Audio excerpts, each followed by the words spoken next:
esta línea imaginaria, todo lo que esté por encima de ella se considera o es la cabeza. Todo dolor que ocurra por encima de esta línea imaginaria se va a considerar dolor de cabeza, que en terminología médica se llama cefalea. Entonces ustedes tienen que entender primero el concepto.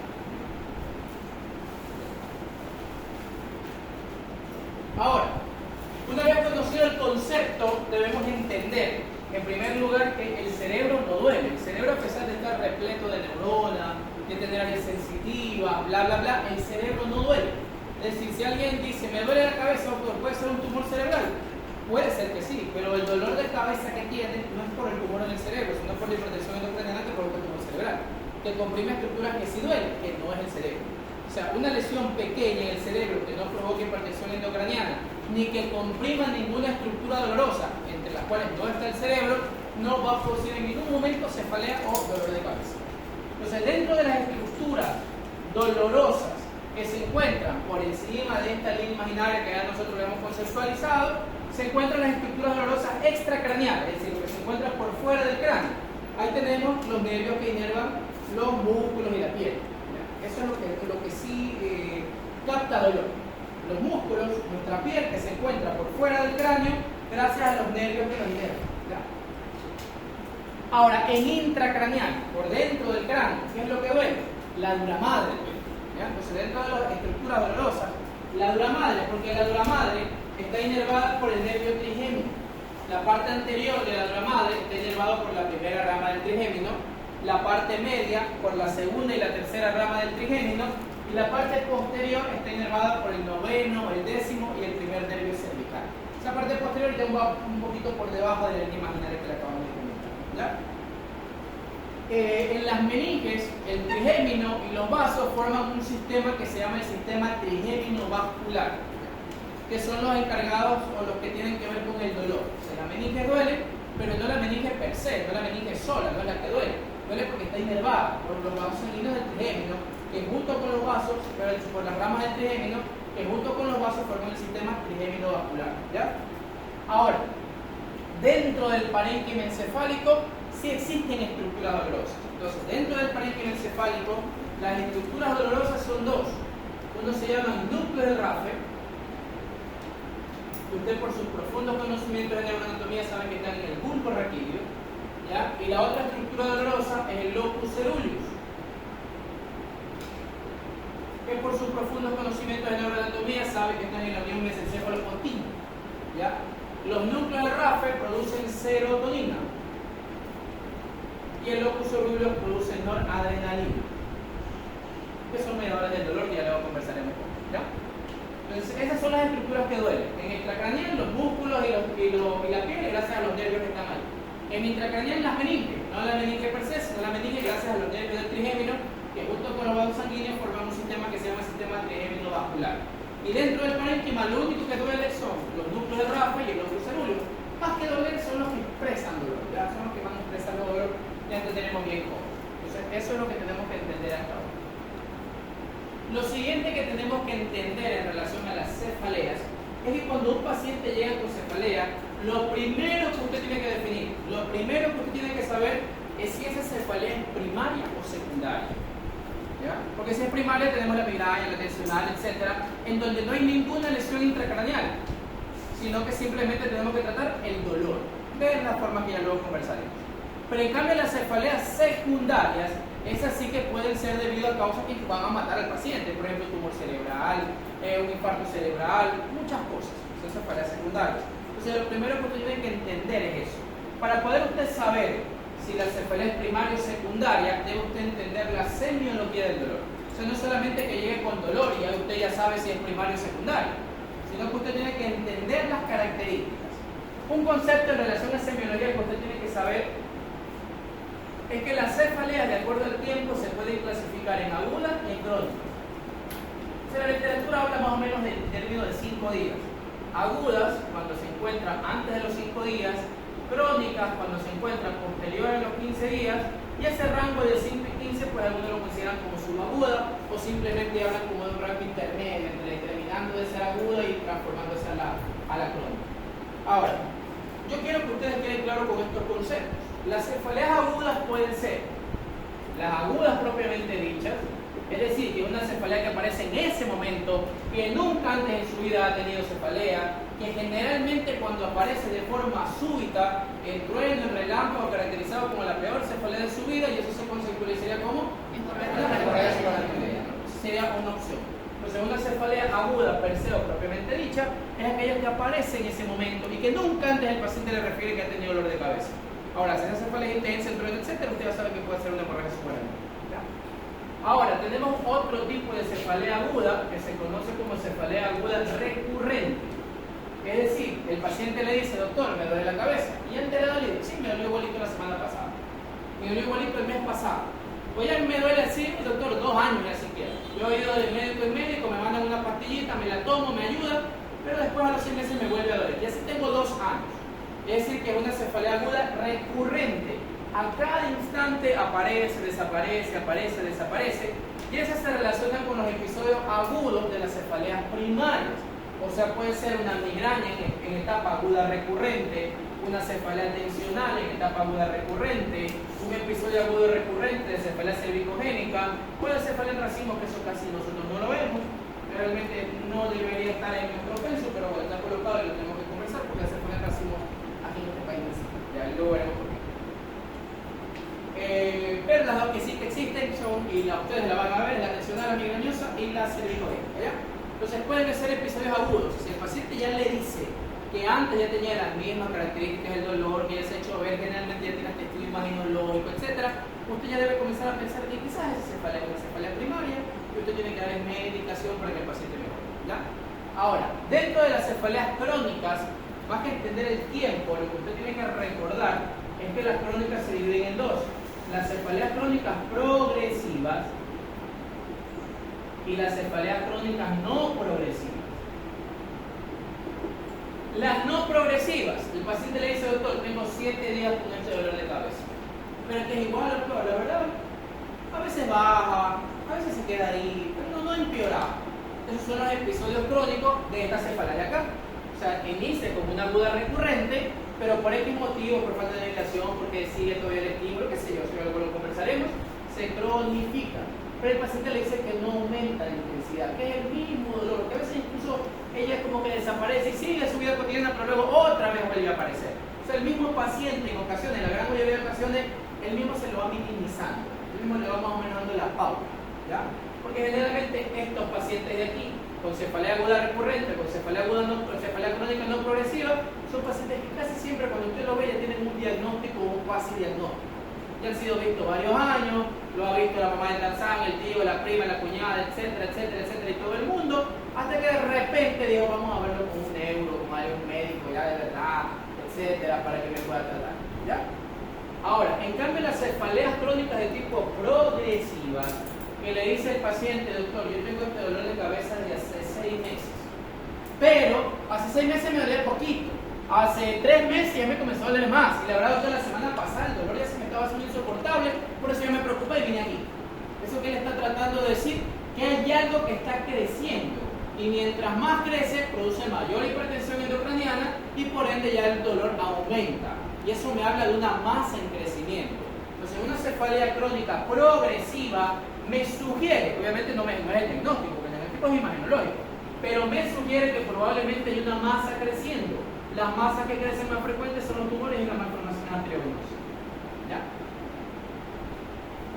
Entonces, una aguda, dentro de la aguda, la más conocida, la hemorragia subaracnoidea. Entonces, su primer paso ante un paciente que tiene cefalea, lo primero que usted tiene que hacer es diferenciar y saber si esa cefalea es primaria o secundaria.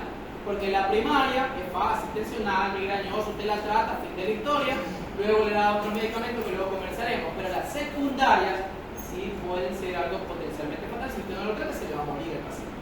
Puede tener un tumor, un infarto, una hemorragia, una malformación, un parásito, un absceso, bla, bla, bla. ¿Ya? Ahora, una forma de diferenciarla es con lo que le acabo de comentar. Otra forma de poder diferenciar, ¿ya? Las cefaleas es algo que nosotros llamamos las banderas rojas. Cuando hay dolor siempre hablamos de banderas rojas. En dolor lumbar es la misma historia, ¿ya? Las banderas rojas, ¿qué quiere decir? Es algo que se suma al dolor que me hace pensar o sospechar que esa cefalea es secundaria a algo, ¿ya? Hay una nota interesante en algún momento ahí, atravesando en la vida, la vi por ahí, se la comento yo, porque me parece que le va a servir, que es el NUC 4. Vi un videito la otra vez, me parece muy interesante comentarlo con ustedes, ¿ya?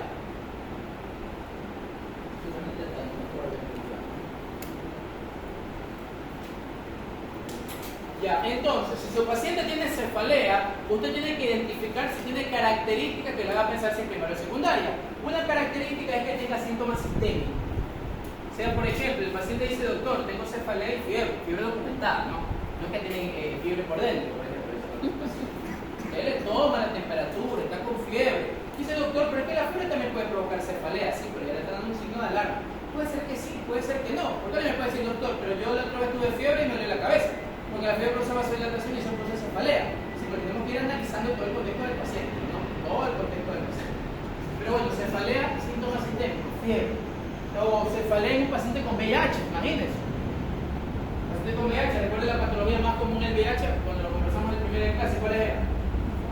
Eran tres, los linfomas, la toxoplasmosis y la leucoencefalopatía multifocal progresiva. Son las tres lesiones más comunes de los pacientes de VIH, que se puede tener algo intracraneal.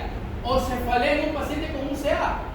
Imagínense usted, doctor, yo hace 10 años me sacaron el seno porque tenía un cáncer de mama y ahorita estoy con dolor de cabeza.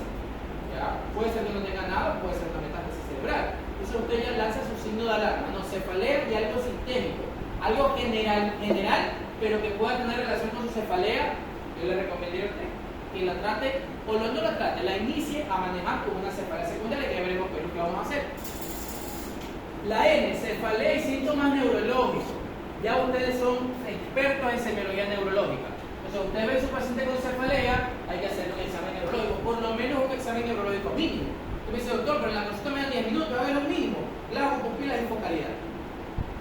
Si usted ve que hay alguna alteración del examen neurológico más cefalea, ya le está lanzando un signo de alarma.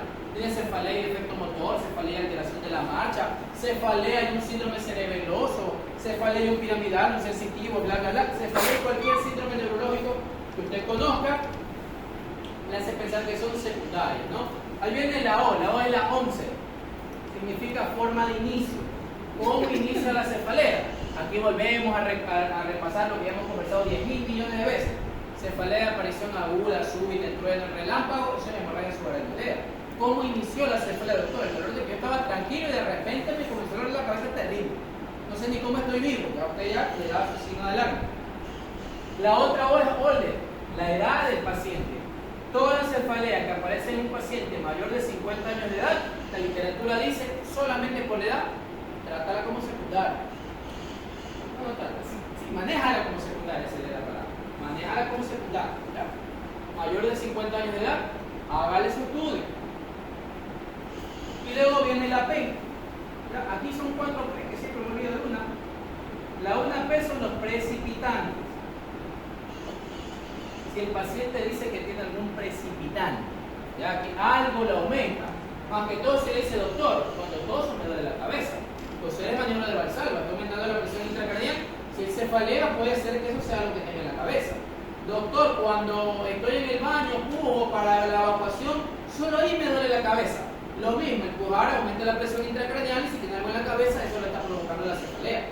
Así que tiene un precipitante importante que usted lo relacione con algo neurológico. ¿Ya? Postural. Si el paciente dice, doctor, mi dolor solo aparece en determinadas posturas. El libro de semiología, perdón, el diagnóstico diferencial de enlace, que ustedes lo han de haber leído en un momento cuando vieron medicina interna, dice que todo paciente que al ponerse en cuclilla hacia adelante tiene cefalea, eso es indicativo probable de un tumor de fosa posterior. ¿Ya? Entonces, si se relaciona con posturas, puede ser una cefalea. Yo le digo, puede. Yo el diagnóstico, yo le voy a decir, señor, se va a morir.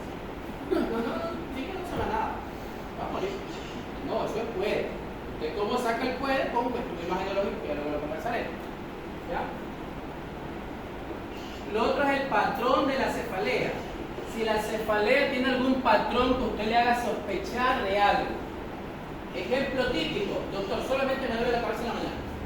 Yo me levanto por el dolor y yo antes me levantaba a las 6, ahora me levanto a las 5, no me deja dormir, pero en el transcurso del día yo ya se me quita el dolor de cabeza. Esa cefalea de aparición matutina es típica de la hipertensión intracraneal. Entonces, si tiene algún patrón interesante que usted le haga sospechar que es una cefalea secundaria. Y por último, un papiledema. Entonces, doctor, pues el papiledema es examen neurológico, sí, pero es que hay que especificarlo bien. Todo paciente con cefalea, realmente, en su primera consulta debería hacerse un fondo de ojo. O mandarlo a oftalmología para que le haga un fondo de ojo. ¿Ya? Porque el papiledema, si está presente con cefalea, indica hipertensión intracraneal. Ya me está hablando de un abanico de posibilidades de lesiones intracraneales. Que si hay hipertensión, puede ser tumor, infarto, hemorragia, absceso, parásito, bla, bla, bla. ¿Ya? Entonces, si usted ve a su paciente que tiene alguna de esas características, o cuando usted hace la semiología, usted le hace pensar lo que sea que usted encuentre, le hace pensar que el paciente tiene una cefalea secundaria, usted lo que tiene que hacer es un estudio de imagen. ¿Qué es lo que va a hacer? Mínimo una tomografía simple de cráneo. Obviamente depende de su sospecha también, ¿no? Doctor, mi paciente tiene fiebre, tiene signos meningios, tiene cefalea, ¿qué usted piensa? Es una meningitis, ¿no? Una neuroinfección. Ahí la tomografía no me ayuda mucho, salvo que usted me diga, doctor, le quiero hacer punción lumbar, igual quiero descartar una hipertensión endocraniana por tomografía. También puede ser la tomografía para poder hacer la punción.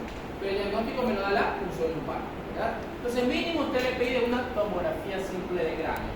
Ya después de eso, pues usted verá. Si usted ve una imagen hipodensa, en dedos de guante, de forma irregular, acniforme, usted ve que es un edema de tipo vasogénico, eso puede ser un tumor o puede ser un absceso. Ahí le va a pedir un estudio contrastado después. O si tiene las posibilidades ya, pido mejor una resonancia magnética simple contrastada para ver bien la lesión. Porque la tomografía me marca el edema y la resonancia me ve la lesión. O sea, ya dependerá de lo que usted ve. Si usted ve que el paciente tiene los ventrículos dilatados, con edema periventricular, signo de Mickey Mouse, bla, bla, bla, eso es intraventricular. Eso es hidrocefalia, de intersticial, que tenga que hablar al neurocirujano porque le ponga una válvula. ¿Ya? Si usted, qué sé yo, ve una imagen hipodensa de bordes regulares que no respeta la corteza, eso es una isquemia cerebral, es demasiado tóxico, entonces tiene que hacer el manejo de isquemia que ya luego lo conversamos. Pero lo mínimo que usted le va a pedir es una tomografía simple de cráneo. Tenemos todas las posibilidades, podemos entrar a pedir resonancia magnética simple y contrastada, angioresonancia sería lo ideal, ¿no? El estudio completo sería una resonancia magnética nuclear de encéfalo y una angioresonancia de los 4 vasos encefálicos. Sería el estudio completo, con eso usted descarta el parénquima y también los vasos, pero bueno. Si no existe la posibilidad, o si quiere algo rápido, porque el estudio más rápido es la tomografía simple de cráneo. Eso es lo mínimo que usted le va a pedir a ese paciente y con eso usted pues ya lanza sus sospechas.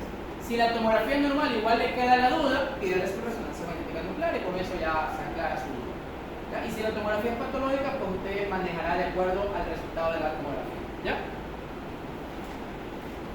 Ahora, si no tiene ninguna de esas características, o usted le hace el estudio imaginológico hasta el final del mundo, y no tiene nada, entonces usted lo descarta como cefalea secundaria y lo traslada a que su paciente lo que tiene es una cefalea de tipo primario. ¿Ya?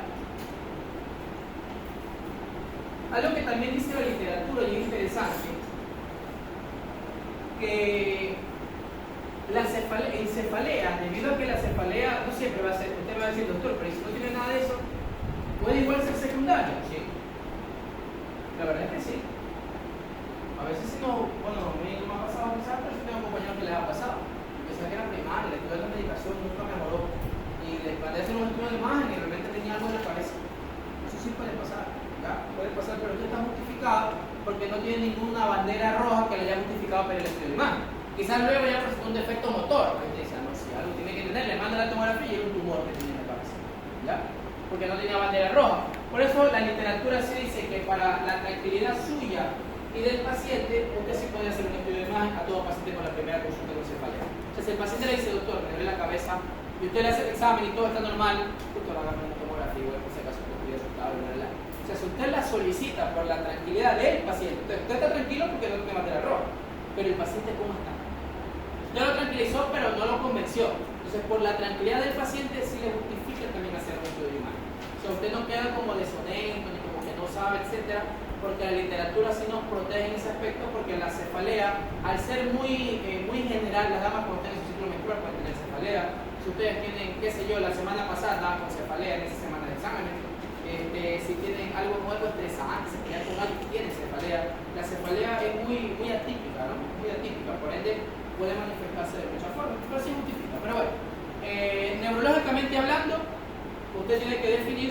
primaria o secundaria.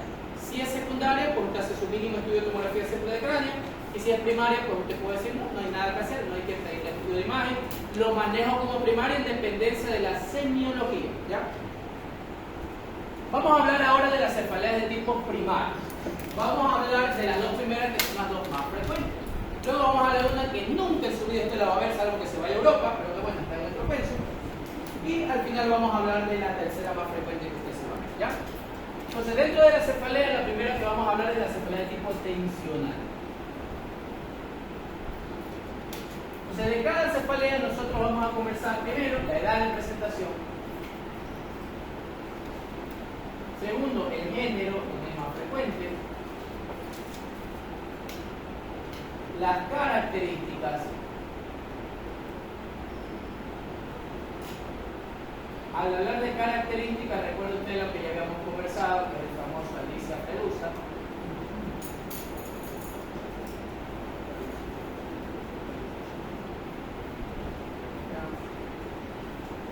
Como por aquí vamos a hablar de la fisiopatología, para que podamos entender el diagnóstico y el tratamiento. Acá vamos a hablar del diagnóstico.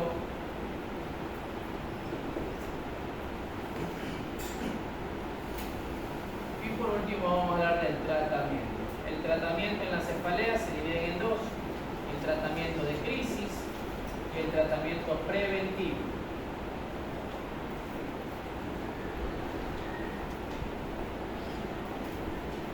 Así se dividen los tratamientos en casi todas las cefaleas primarias.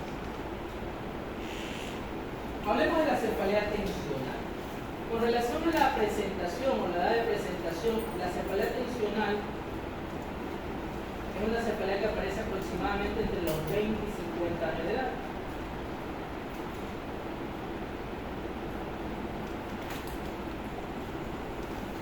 Bien, en la vida real usted no va a ver las cosas tan así, ¿no? Pero son rangos que nosotros vamos a conversar, pero que sí les van a orientar muchísimo, ¿no? Como yo me orienté en la primera etapa de mi vida, y ya luego pues en el camino usted ya va creando sus propias excepciones, ¿verdad? Pero siempre es bueno tener un patrón.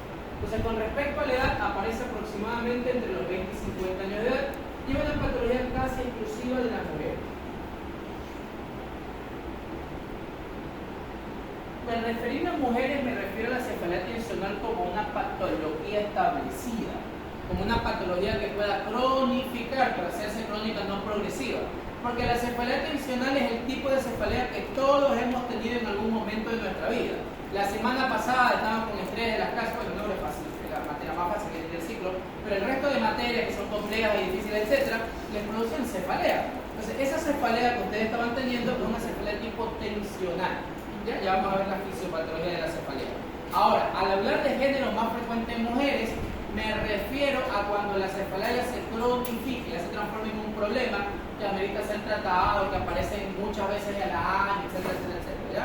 Pero la cefalea tensional es la más frecuente de todas, porque es el tipo de cefalea que tenemos todos cuando duele la cabeza. Si se pelea con alguien, que se está manejando, hay una mala maniobra, se pelea con alguien de comenzar cefalea, eso es una cefalea tipo tensional, ¿ya?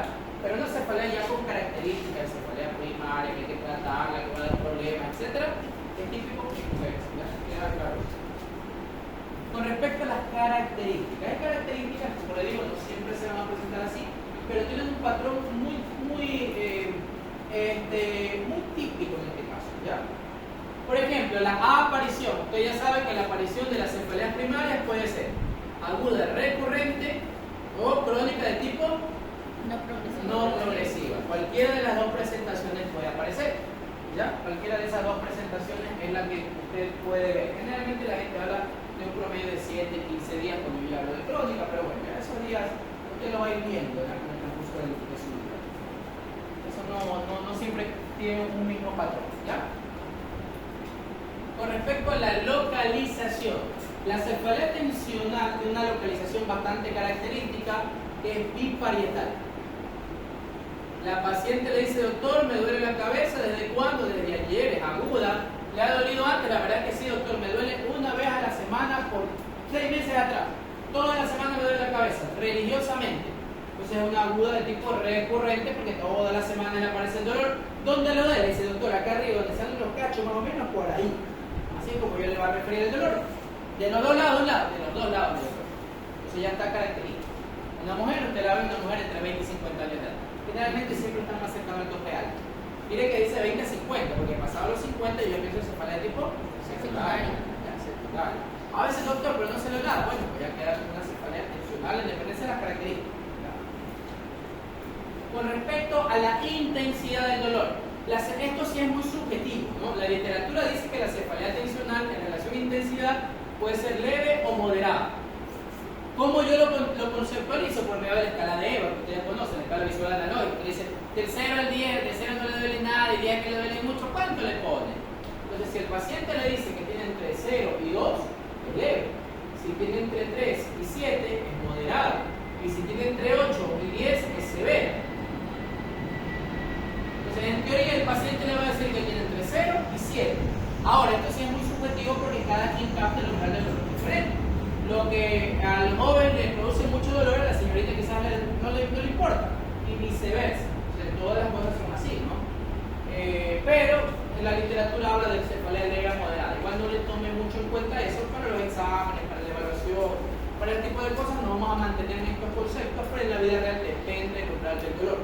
Por eso se creó la maniobra de Foix.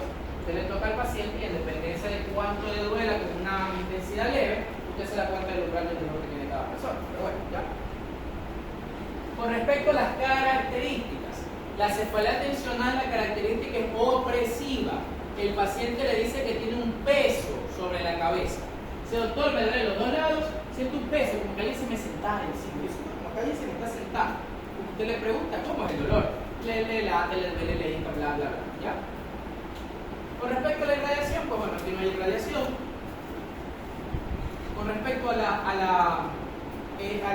respecto a que lo exacerba, que lo alivia, lo que sí está determinado, que ya luego lo conversaremos un poquito mejor, es que aunque no es lo que lo provoca, pero el estrés sí puede hacer que la crisis aumente y se perpetúe en el tiempo. Eso sí está claro. ¿Ya? El estrés por lo que sea, por enojo, por preocupación, bla, bla, bla, por cualquier tipo de estrés, no es que provoque la crisis como tal, ¿ya? Sino que el estrés hace que la crisis aumente de intensidad y se perpetúe en el tiempo. Si un paciente que tiene dolor de cabeza y que esté estresado, ese dolor le va a durar más tiempo. Por eso uno le dice, señora, ¿y usted, doctor, esa pastilla que yo digo, no me sirvió para nada? Me sigue doliendo, además, ahorita me duele. Señora, ¿y el problema que me comentó? No, pues el problema sigue. Si el problema sigue, no hay medicamento bueno. O sea, el estrés va a hacer que la crisis se perpetúe y aumente de intensidad. ¿Ya? Ahora diga, doctor, pero es que mi problema no va a ceder, si mis problemas son económicos, algo que usted me dé plata. Pero usted ya le comenta, le dice, señora, yo sé que su problema no va a ceder, pero lamentablemente su dolor tampoco. Va a seguir su problema, pero su dolor también. ¿Qué es lo que yo hago como médico con los fármacos? Hacer que ese dolor no sea peor todavía de lo que ya está. ¿Ya? Entonces el estrés y por ende lo contrario, ¿no? El no estrés hace que la crisis disminuya de intensidad, tarde menos, tarde más, desaparezca más rápido, bla, bla, bla, ¿ya? Con respecto a la frecuencia, eso es variable. Con respecto a la duración, la cefalea tensional puede durar de 30 minutos incluso hasta 7 días. Imagínense, ¿ya? Puede durar hasta 7 días.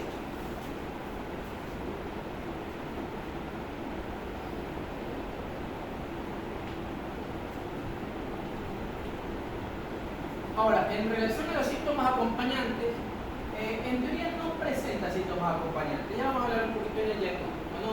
La literatura dice que no presenta o podría presentar fotofobia o sonofobia,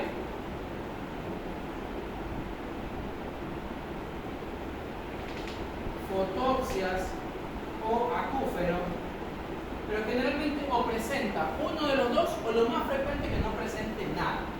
¿Ya? Y si es que tiene algún síntoma acompañante, puede ser o fotofobia o sonofobia, o fotopsia o acúfenos, pero nunca los dos grupos a la vez. ¿Ya? Es muy infrecuente. Existe la posibilidad de agarrar, pero es infrecuente. Lo más frecuente es que no tenga ningún síntoma acompañante. ¿Ya? Hablemos de la fisiopatología. ¿Ya? La cefalea tensional es prácticamente la cefalea más común de todas. Porque como ya les dije, la cefalea tensional puede ser provocada por cualquier estímulo. En su semana de exámenes, en su pelea, en una discusión, en lo que sea, les puede provocar cefalea tensional. Entonces existe primero un desencadenante. Un desencadenante que puede ser estrés, que puede ser un trauma. Existen cefaleas postraumáticas. El paciente tiene ahorita un trauma, se va de alta a la casa y después llega después de 2 semanas, doctor, me duele la cabeza terrible.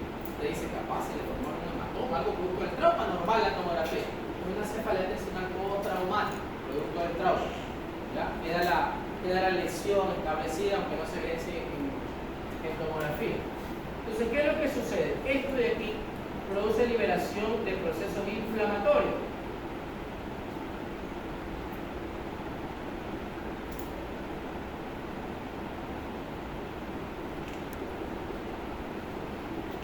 Entre esos procesos inflamatorios también se produce adrenalina y noradrenalina.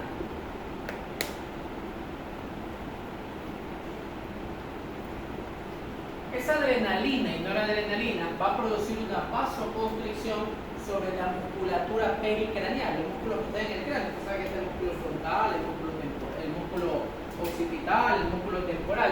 Eso va a producir una vasoconstricción de esa musculatura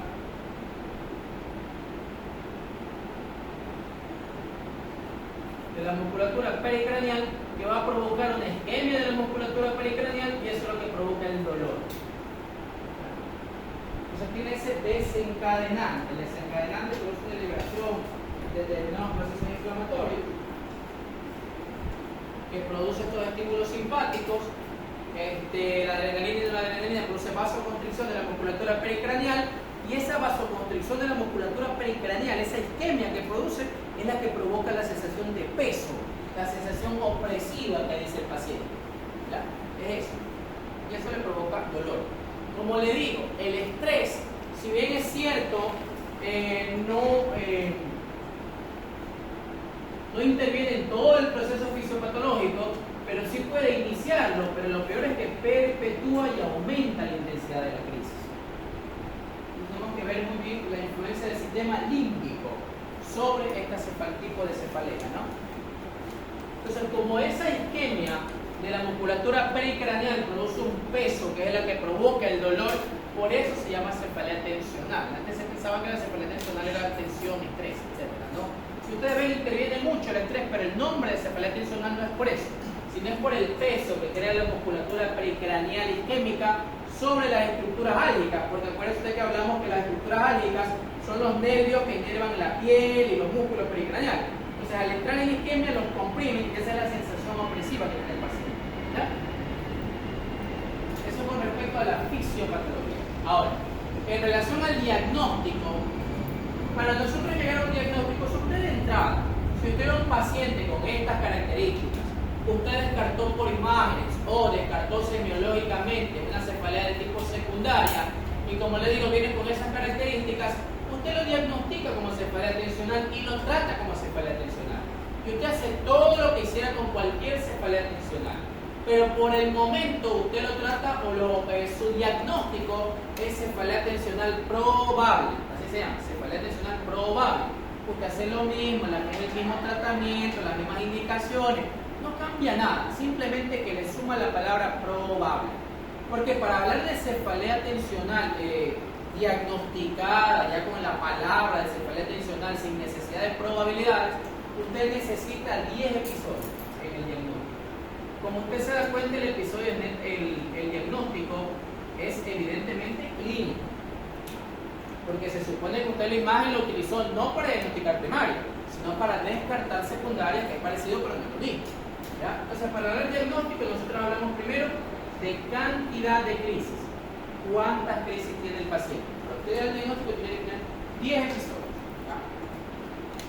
Lo segundo que usted tiene que ver es la duración de la crisis para hablar de diagnóstico. ¿Cuánto debe durar la crisis? Ya lo habíamos dicho. De 30 minutos a 7 días. De 30 minutos a 7 días.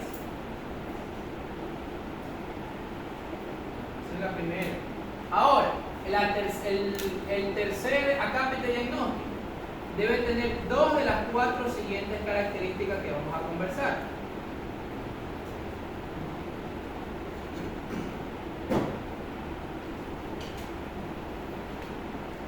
La una tiene que ver con el tipo de dolor o la característica del dolor. La otra tiene que ver con la intensidad del dolor.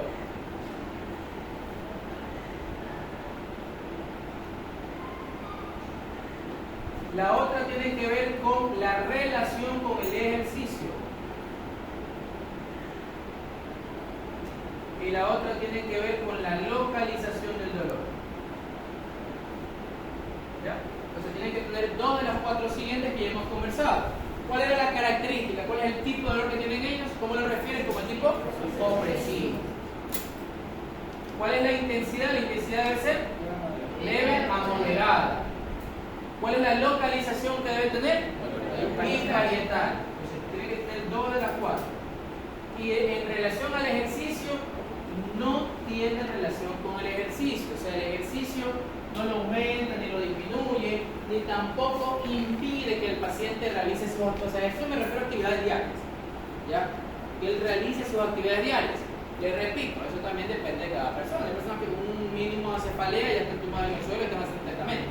Y hay otros que le trabajan a diestra y siniestra y están con una cefalea terrible y cuando ya a los 2 meses se hace ver, tiene un tumor en la cabeza. ¿Ya? O sea, ya depende de cada ser humano. Pero el concepto de cefalea tensional tiene que tener dos de estas cuatro características. No hay relación con el ejercicio. Recuerda que el estrés la perpetúa. Entonces, en teoría, si una persona está realizando una actividad que le guste, hasta incluso le va a ayudar a que pueda disminuir un poquito el dolor, ¿no? Ahora, otra característica diagnóstica es que puede tener una o ninguna de las dos siguientes. Ya puede tener una o ninguna. ¿Cuáles dos siguientes? Las que habíamos conversado acá. Fotofobia o sonofobia, fotopsias o acúfenos. Puede tener ninguna o una, pero nunca las dos. ¿Ya? Fotofobia y ozonofobia, fotopsias y o acúfenos, puede tener una de las dos o ninguna. Si es ninguna, mejor. O sea, para hablar de diagnóstico. Pero si tiene las dos, ya usted tiene que dudar que es una cefalea tensional. Así tenga el resto de cosas, tiene que cumplirse todo. Si no, usted dice, doctor, este tiene características de tensional, pero por ahí una cosa me falta. Cefalea tensional probable. Y el más importante de los diagnósticos, ya tenemos la cantidad, tenemos la duración, o sea, estos 10 episodios tienen que tener todas estas características que hemos conversado. Y lo más importante, que no tenga otra explicación. Que no tenga otra explicación. ¿Ya? O sea, más que todo hablar de no tenga otra explicación se refiere a que no sea secundaria, porque no lo sospecha. Usted para llegar a este diagnóstico, obviamente, usted sabe, lo primero que tiene que hacer ante el paciente con cefalea es descartar si la cefalea es secundaria. ¿Ya? Usted le quita el dolor, pero luego le viene con defecto motor porque es un tumor. ¿Ya? Entonces, siendo usted descartar, que no tenga otra explicación, que no sea secundaria, en realidad. ¿Ya? ¿Hasta aquí estamos claros? Sí. Ahora hablemos del tratamiento, ¿ya? Para ya terminar con la cefalea tensional y pasar luego a nuestra siguiente cefalea, que es la cefalea migrañosa. El tratamiento se divide en dos. Todos los tratamientos de la crisis que vamos a ver de las cefaleas primarias, incluso de las secundarias también, tienen dos tipos de tratamiento: el tratamiento de crisis y el preventivo. Facilito, la crisis es cuando le duele, el preventivo es cuando no le duele. La crisis es cuando le duele, o sea, todo el mundo, en teoría, a todo paciente yo tengo que tratarle la crisis, porque si viene con cefalea, él viene con cefalea, no viene a conversar conmigo, ni a verme la cara, ni a nada. Él viene para que yo le quite el dolor. Entonces, él viene en crisis, si viene en crisis, tiene que tratar. O sea, en crisis, toda la cefalea se trata sin lugar a dudas, porque si el paciente va con usted por dolor, tiene que tratar el dolor. El tratamiento preventivo no siempre se utiliza, y el tratamiento preventivo es cuando no tiene dolor, pero yo quiero evitar que le duela muchas veces. Quiero hacer que si le dolía antes una vez a la semana, ahora le duela una vez cada 3 meses, y luego una vez cada 6, y luego una vez cada año, y luego una vez cada 4 años. Ese es el tratamiento preventivo, que no siempre se da, porque si el paciente le dice, doctor, ¿y cuándo fue su último dolor? El año pasado. Tiene un dolor al año. Trato ese dolor y fin de historia. ¿Ya? Sí, ya veremos los criterios para cada uno. No, para él. Porque en crisis siempre se trata. Aquí si no hay duda, usted tiene que tratar el dolor en crisis, lo tiene que tratar sí o sí. Ahora, todos los tratamientos de cefalea tienen dos tipos de tratamiento. ¿Ya? El tratamiento no farmacológico, lo vamos a poner aquí abajo.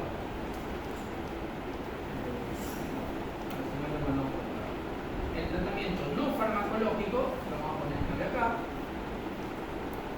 Y el tratamiento farmacológico.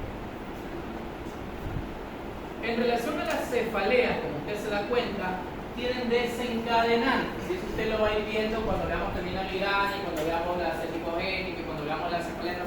Tienen desencadenantes. Y como tienen desencadenantes, sin lugar a dudas, usted tiene que manejarlos también de forma no farmacológica. La literatura es clara y dice, no sirve de nada un buen fármaco si el desencadenante no se elimina. Yo le digo a mis pacientes, es como usted me diga, señora, doctor, me duele el brazo. Y el otro día me digo, doctor, me sigue doliendo el brazo, su pastilla no sirvió.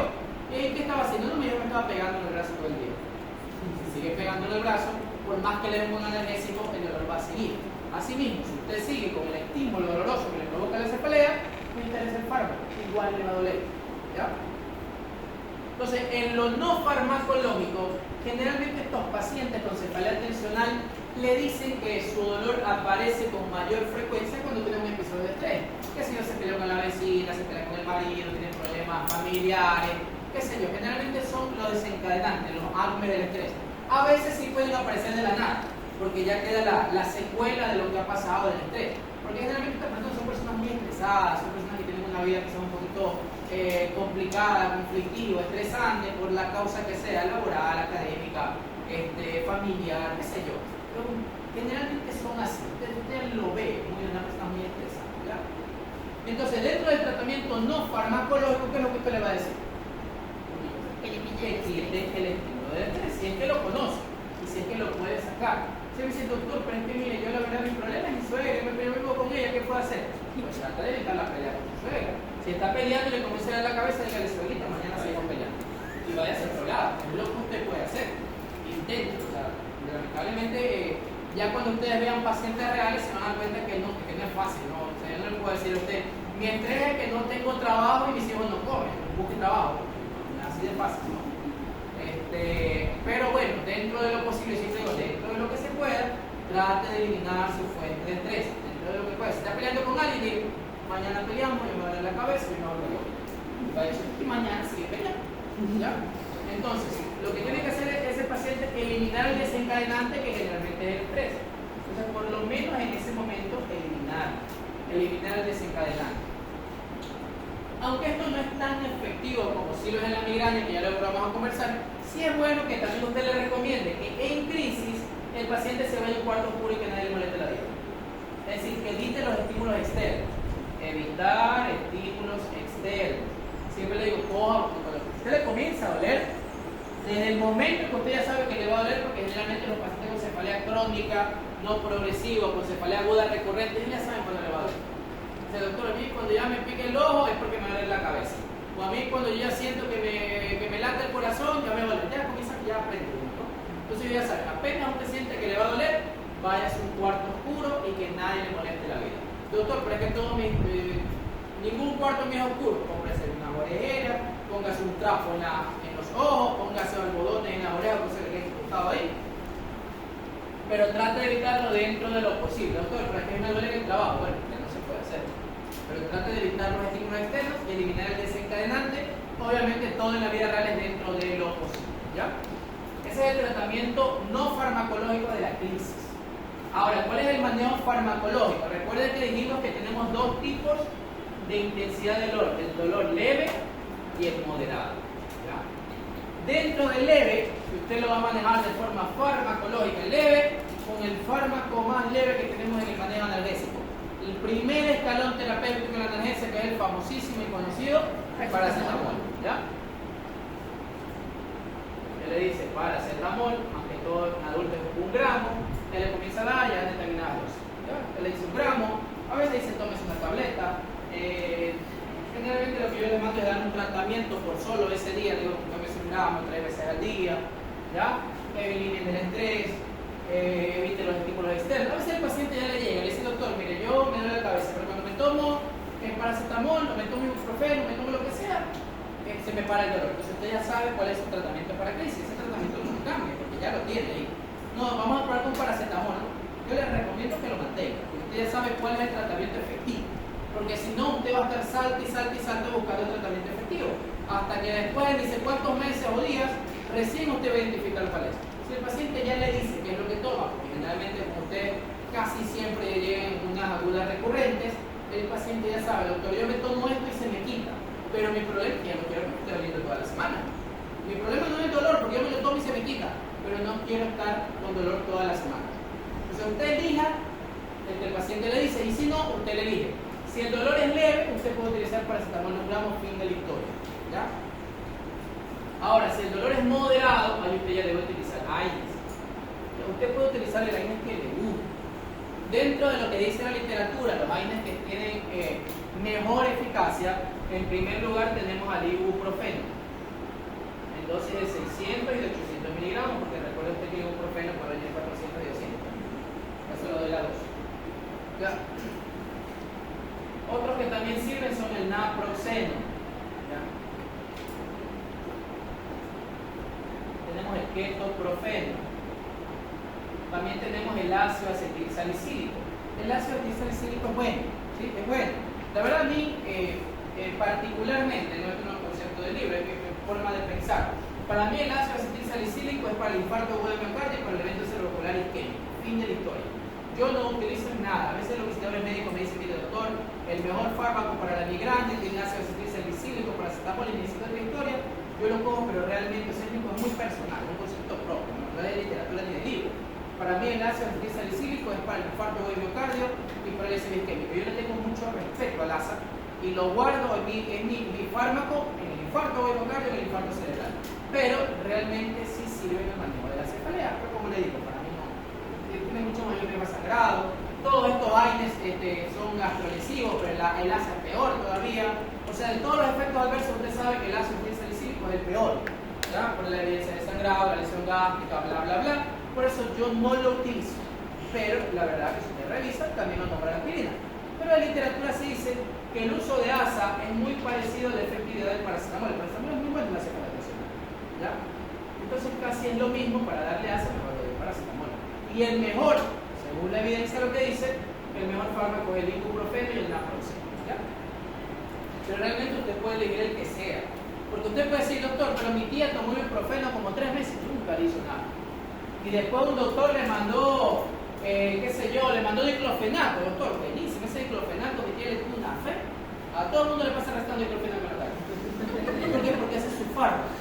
Ese fue su fármaco. O sea, como usted sabe que si hay muchos años uno tiene que ir prueba fármaco, ¿no? ¿Ya? Más que todo eso se hace con los fármacos preventivos.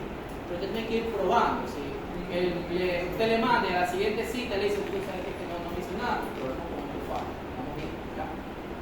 Ahora, si es que el paciente no tolera la vía oral o si es que el paciente no cede el dolor con eso, usted tiene un arsenal terapéutico, un fármaco que es mucho más nefrotóxico que todos los AINES, que sigue siendo AINES, es el ketorolaco. Ese es su as bajo la manga.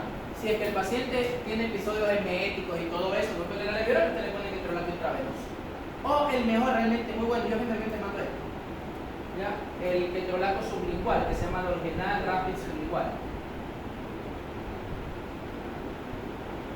Dolgenal Rapid Sublingual. Entonces la tableta viene de 10 y 20 miligramos, se la pone debajo de la lengua y solita se disuelve. La absorción por vía de la mucosa bucal es excelente, es muy buena. Ya, es mejor que el intramuscular.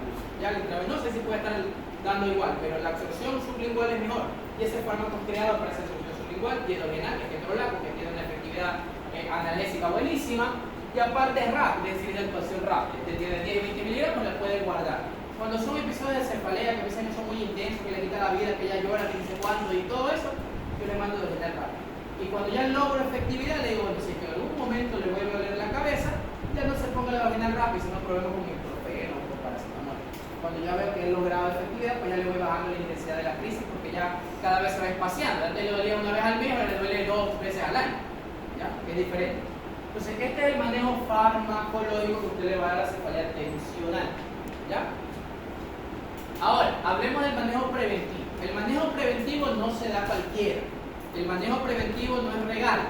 El manejo preventivo se utiliza en determinados casos, que la verdad, casi la gran mayoría son muchos casos. Entonces, el manejo preventivo tiene criterios, no a cualquiera le doy preventivo. Ya le dije que es preventivo, que cuando no le duela le dé fármacos. O sea, le dice, doctor, me duele hoy, me tomo mi Dolgenal rápido sublingual, se me quitó el dolor. Me dolió en 2 semanas. En 2 semanas me tomo, me coloco el Dolgenal rápido sublingual, se me quitó el dolor. Pero entre esas 2 semanas no hubo dolor. ¿Tomo o no tomo pastillas? Si las tomo, eso se llama manejo preventivo. ¿Para qué? Para que en vez de doler en 2 semanas, me duele en 2 meses. O en 2 años, no sé, ya dependerá. Ya. Entonces, el manejo preventivo no se da cualquiera, porque como le digo, o sea, si el paciente le duele una vez al año, no le va a dar fármaco por un año. Ya. Entonces, el manejo preventivo, primero, el más importante, si altera la calidad de vida del paciente. El paciente le dice, doctor, a mí me duele una vez al mes, pero ese dolor de la vez al mes es lo peor que me puede pasar. Yo lo paso mal, me peleo con todo el mundo, ya no me llevo con mis amigas porque me llamaban y yo la mandaba a insultar. Entonces ya usted ve que el paciente está mal con ese dolor. Preferible de manejo preventivo, que el manejo preventivo no es eterno, y luego usted ya le va aplicando ese manejo preventivo. ¿Ya? Segundo, si es que el paciente tiene más de 2 episodios de dolor por semana, o más de 3 por mes. ¿Ya? Si tiene más de 2 episodios de dolor por semana, o sea, 3 o más de 3 por mes, o sea, 4 o más por mes, también es recomendable el uso del manejo preventivo. Algunos dicen más de 1, otros dicen más de 3. Dejemos en estándar 23, 2 por semana y 3 por mes. ¿Ya? Ahora, el manejo preventivo, usted sabe que lo no farmacológico se va a hacer siempre. ¿Qué es lo que le va a decir? La misma historia. No lo van a mandar a encerrar en un cuarto oscuro manejo preventivo, porque todo el año se va a encerrar en un cuarto oscuro.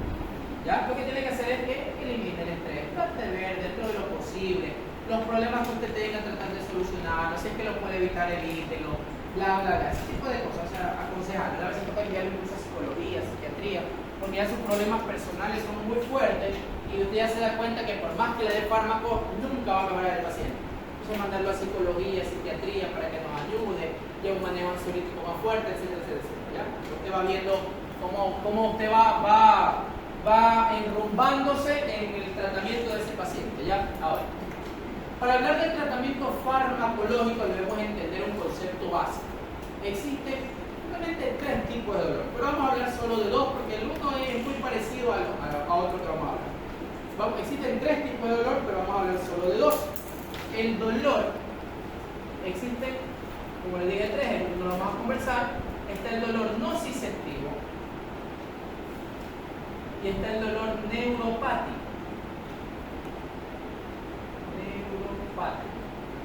El dolor nociceptivo es un dolor de aparición aguda y de rápida resolución. ¿Ya? Es agudo y de rápida resolución. Por ejemplo, digamos, César. Digamos que César va ahorita, se cae, se tropieza y se va de cabeza por acá. Se golpea en el brazo, le duele el brazo porque se golpea. César puede decir, ya, que se me ha de pasar el dolor. La siguiente clase, la siguiente semana, puede ser que tenga su alteración de cambio de velocidad, etcétera, pero si le duele, me duele. Me toco un poquito, me duele. La otra semana ya no hay dolor. Ese es un dolor nociceptivo.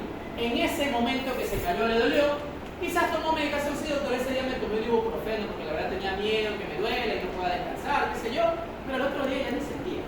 Entonces es un dolor de rápida resolución. Inflamación aguda y rápida resolución. Usted se inyecta ketorolaco, se toma ibuprofeno, se toma diclofenaco, se toma paracetamol, se va a sobar con el amigo de la esquina, lo que sea que usted haga, pero el dolor se le desaparece en 4, 5, 6 días ya, por ahí. Eso es un dolor nociceptivo. ¿Cuál es la fisiopatología? Se lesionan los nociceptores. ¿Cuáles son los nociceptores? Los receptores del dolor que tenemos en el cuerpo. Se llaman nociceptores. Que ya vieron que eso es neuroanatomía. Nosotros tenemos el cuerpo receptores del dolor. Si ahorita cojo los peñicos a Aaron, le va a doler, pero mañana no le va a doler. Mañana no le duele. Ni siquiera se va a tomar un medicamento, ya, bueno, se toma uno. Pero fin de la historia, porque es un dolor nociceptivo. Es agudo y de rápida resolución. ¿Ya?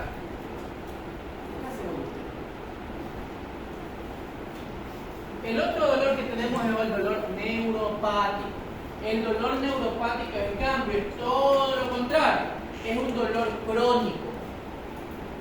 Es un dolor crónico. y de difícil resolución. Ejemplo, neuropatía diabética. Ustedes que tengan alguna abuelita, conocida, etc. Dicen, me hormiguean las piernas. Y me dice, me hormiguean las piernas. Por ejemplo, mi abuela le tiene hormigueo en las piernas desde hace años. ¿Ya? Porque eso es un dolor neuropático. Ahí el problema no son los nociceptores, porque ya nadie la ha golpeado. ¿Ya? El problema es la vía del dolor. Acuérdense del nervio periférico que habíamos conversado. El nervio periférico se lesiona, que forma parte de la vía central del dolor, o los trayectos ascendentes del dolor. Por ejemplo, la hernia discal. La hernia discal es un dolor neuropático porque se comprime la raíz nerviosa. La fibromialgia, que es una patología que está un poquito más en boga. Y todo eso son tipos de dolor neuropático. El dolor neuropático es crónico. Si usted tiene un conocido con una hernia discal, tiene 3 años, 4 años con dolor. ¿Ya? Y es de difícil resolución. Dice, doctor, yo me tomo un medicamento mejor y luego me va, luego mejor y luego va. O ya por ahí me va mejorando como 2 años después del tratamiento. Entonces el dolor neuropático es crónico y de difícil resolución porque el problema está en la vía del dolor. La esclerosis múltiple, por ejemplo, provoca los trastornos sensitivos, puede provocar también dolor de tipo neuropático. Ahora, el dolor nociceptivo se trata con AINES. ¿Ya? En cambio, el dolor neuropático se trata con neuromoduladores. Tienen varios nombres: neuromoduladores, coanalgésicos, fármacos neuropáticos. Usted va a escuchar con varios nombres. El nombre quizás farmacológicamente más efectivo, más real, es llamado coanalgésico. ¿Qué significa coanalgésico? Que son coadyuvantes, ayudan a la analgesia. No son analgésicos, pero le ayudan a la analgesia. ¿Cuáles son analgésicos? Los esteroides. ¿Ya? Ellos no fueron creados para el manejo del dolor, pero sin embargo le pueden ayudar. Entonces, la cefalea tensional en etapa aguda, como el problema en este momento es agudo, usted la trata con aire. Pero la parte crónica ya tiene una fisiopatología distinta que debe ser manejado con neuromoduladores neuropáticos o coanalgésicos, como usted lo quiera llamar. Ahora, la palabra coanalgésico, como se lo acabo de comentar,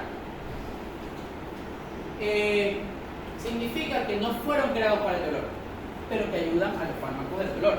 Por eso, por ejemplo, a veces lo que uno hace es, qué sé yo, si yo le voy a dar manejo preventivo, yo le doy paracetamol, por ejemplo, en crisis, o le doy mi fármaco de crisis, se lo puedo dar ese día, o le doy me guardo para la crisis y cojo uno de estos para darle por 3 o 5 días, como para el manejo agudo de ese dolor.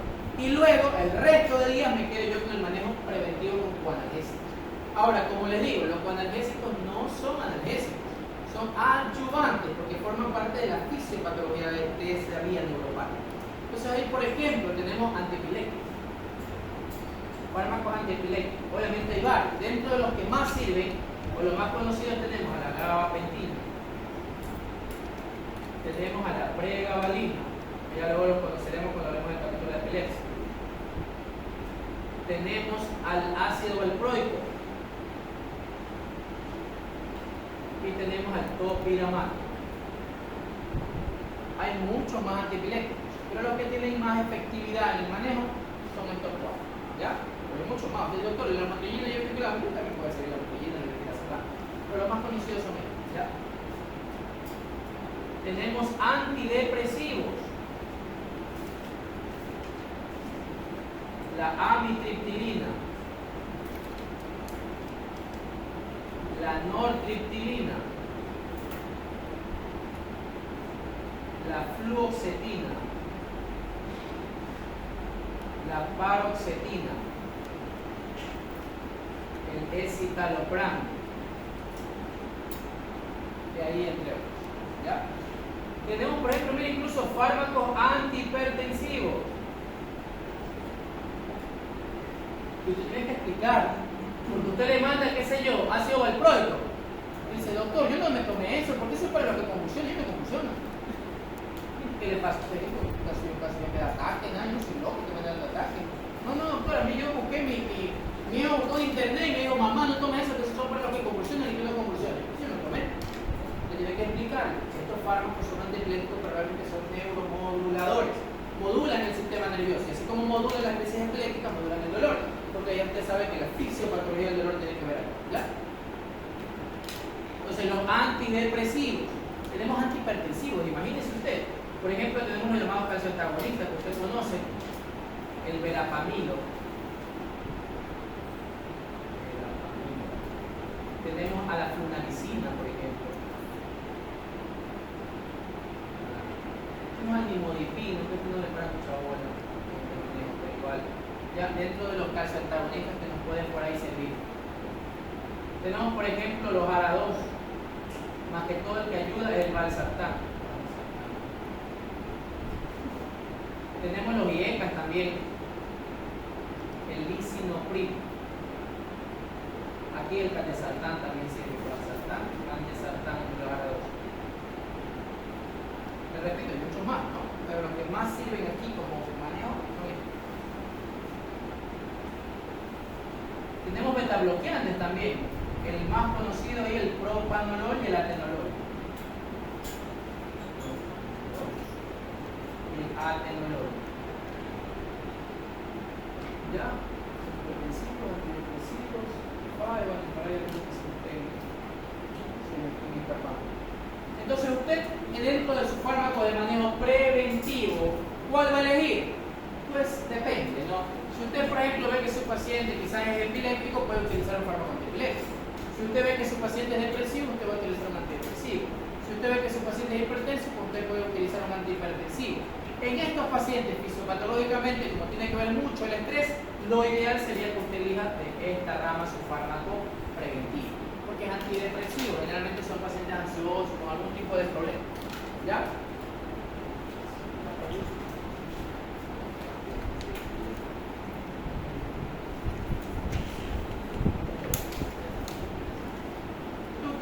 Obviamente, como le digo, como la cefalea tensional se relaciona con el estrés y bla bla bla, lo ideal sería que usted elija entre sus antidepresivos. Entonces, dentro de los antidepresivos, el mejor y que es muy bueno, ¿no?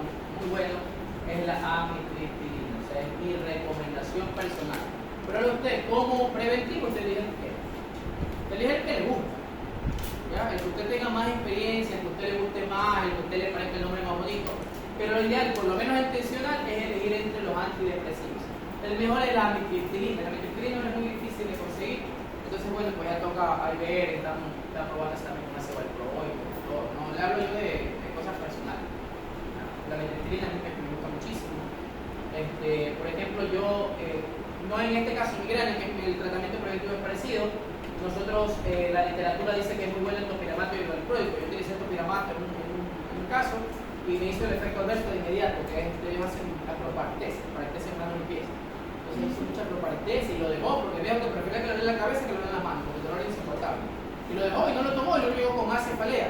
Comencé a probar la amitriptilina, el dolor ya era mucho mejor, no le había quitado del todo, pero como era muy ansiosa, a la amitriptilina le asignó otro ansiolítico y con eso mejor le pasó. ¿Ya? Buena persona con mucha ansiedad. Entonces usted elige cuál es el fármaco preventivo. Ahora, hay que dejar algo claro.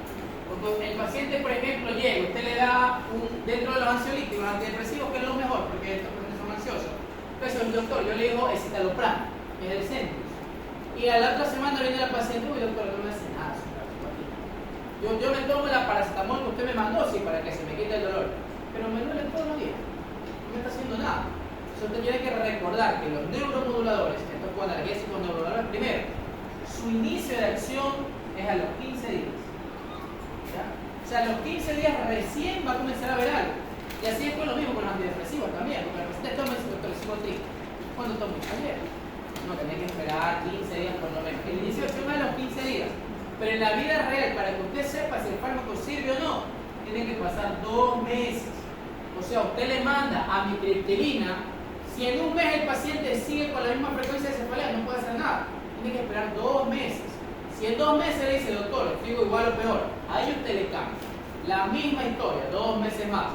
Y así usted va probando con cada analgésico por 2 meses hasta que encuentre el ideal. ¿Ya? Y le maneja mientras tanto solamente su crisis. Usted no puede hacer, es algo que tiene efecto adverso, ¿no? Todos estos fármacos, por su profundo conocimiento de farmacología, ustedes deben saber los efectos adversos. ¿Ya?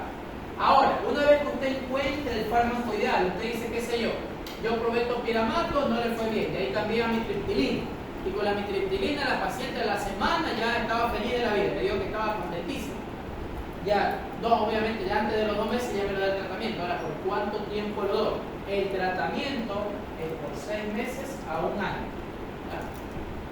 Si usted a los 2 meses encuentra el fármaco ideal, o si es antes, y lo tiene que dar por 6 meses a 1 año. Doctor, yo le di el tratamiento por 8 meses, se lo quité, pero a los 3 años me dijo que volvió. La misma historia. Le vuelve a dar el fármaco preventivo, encuentra el ideal, otro, pero usted por lo menos le garantiza 1 año sin crisis. Y ahí vemos, a veces esos años es eterno, o a veces ese año viene el otro año. Eso ya, cada ser humano es un mundo diferente y tiene que ver el desencadenante, no se olvide de eso. Ese es el mayor problema. ¿Ya? Quedamos claros, que es un concefalía tensional.